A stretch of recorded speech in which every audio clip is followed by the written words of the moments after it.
This is a 1968 Sunoco Camaro. This car matters because it was one of the 6 Penske Camaros that was built to defend the Trans Am Championship against Ford and Chrysler in the 60s. This is the first 68 car that was built. And this car ran all the Trans Ams in that year. Sam Posey drove it in most of its life.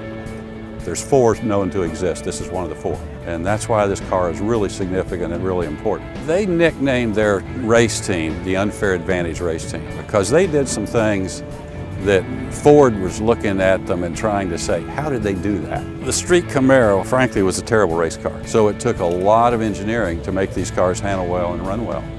And those guys were just good enough that they could do it. I mean, there was some very, very creative engineering that went into these cars. We have here a 302 cubic inch Chevy motor. Chevrolet engineering was playing with 2 4-barrel carburetor systems, and this particular manifold is one of the original prototype manifolds that Chevrolet designed. Some other interesting things, this is a quick oil fill for the long distance races.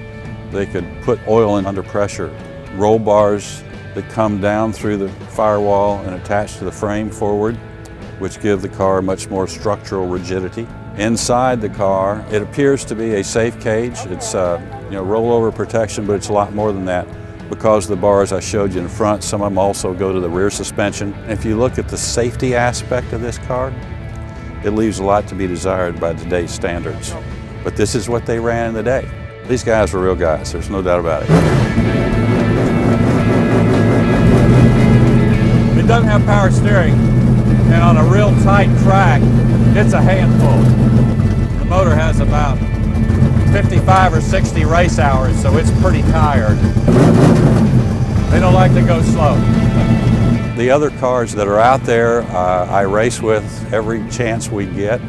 We pit together, we race together, we fix each other's cars together. It's a wonderful camaraderie that we have as part of this historic Trans Am group. The other thing that's special about this car for me is I saw it run back in the day.